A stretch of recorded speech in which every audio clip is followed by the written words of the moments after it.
ready?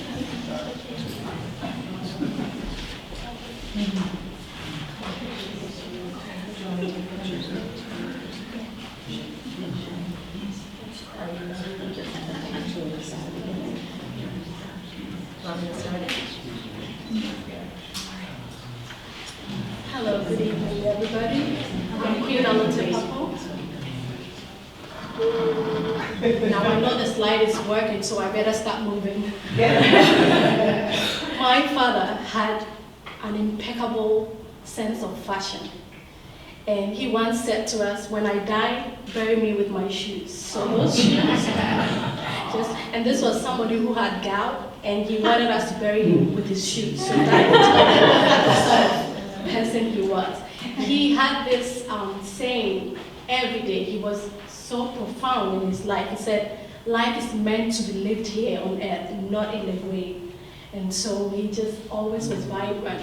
When I remember my journey into wearable art, one of the most early descriptions I have of my love for fashion is the market women in Africa, in Ghana.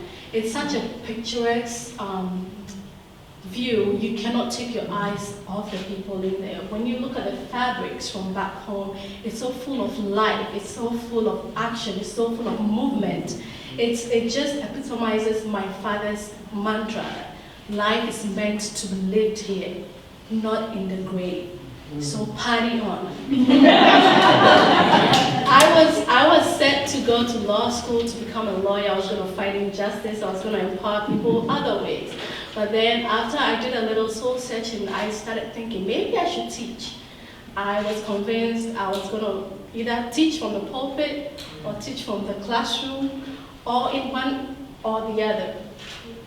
Now, as I searched for my true calling, one of the things that really stood out to me was my tradition, my African background, and most importantly, the reason why I took prints is that we have the Adinkra symbols, which in a way is a language on its own. Every African print you see with all these vibrant colors and prints, they are a form of communication. And in the olden days, a whole print could spark a whole tribal war, because you could have a print that would symbolize money having wings. There's a very popular print that suggests that. And imagine somebody who had lost all their wealth, and then you come into a room sashaying with a print that had money can fly in. Can you imagine what that is going to set the room?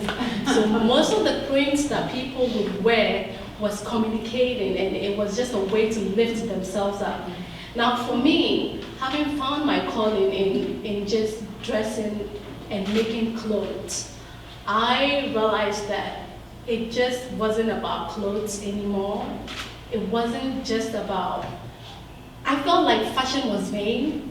When I knew I had this calling, I had a very stylish upbringing. I felt like fashion was vain. So God, that's not where you're calling me to be. This is too vain. But then, as I start interacting with people, as I start putting women in clothing that makes them feel so good about themselves, that makes them want to wake up and just go out and be the best version of themselves, I realized I was where I was meant to be. And it's so interesting that I put fashion, like this is a whole generation, this is 3 generations, where they can bond over just clothing. They come to my studios, they come to my workplace, they see my work, and there is some form of connection. And I am always amazed, because I was convinced I was going to either end up in the Senate or back home in the lobby trying to fight for justice and trying to empower women to do their best. And I found that through clothing. I've had countless experiences where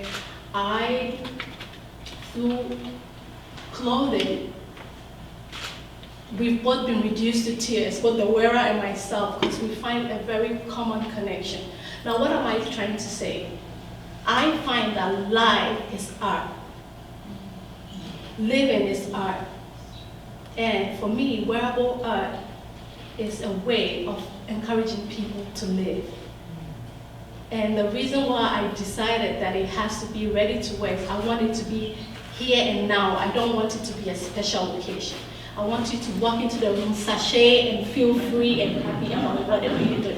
But I wanted to do this in a way that would respect the resources that we attribute to this. I want to respect the earth. I want to respect the processes involved in making a piece of clothing. It might just be a piece of clothing, but every wearable artist pours their love, their heart, their techniques. I can see my slide is going, I need to move on to that.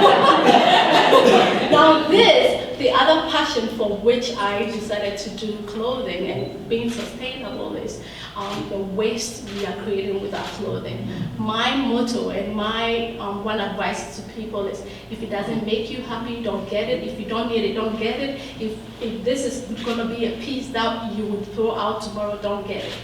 Now, this little girl was a model for me in one of my shows, and she just, that delight on her face. Her mother brought her to work, and she had said to me, Queen, I don't have a babysitter for my child. Can I bring her? Of course. Empowering women is not just about marching down the streets. It's in everything that I do. I want women to be able to wear my clothing, to feel like they are alive. I want them to feel like they belong, and I want them to feel like even despite whatever is going on in their lives, that they can wake up and be a part of today, to be present. This is the piece that Jackie said that won the Student Innovation Award from the Wearable Art, and this was an ode to my mother. It was called, I did this as a tribute to the braiding techniques in Africa. Here, let me pause this a second. It was supposed to be in response to that tension between mother-daughters in Africa. When you're braiding the hair, you're pulling your hair, you're like, stop it. But then in the end, you realize it's all in a gesture of love, your mother grooming you, and that piece was in homage to that. Now this, I wanted to show this picture because I realized that apart from my desire to just go out to the world and empower people, I realized it went beyond that to having people of different cultures, different backgrounds, different creeds, all ascribe to that one mundane thing that I thought I was going to bring, which was fashion. And what fashion has taught me and what wearable art has taught me now is you need to step out and do what you have to do. For me, my purpose is dressing people for them to live today. I don't know about you. How are you dressed today to address that purpose you have? Don't be afraid of it. Go out. Life is meant for living. Thank you.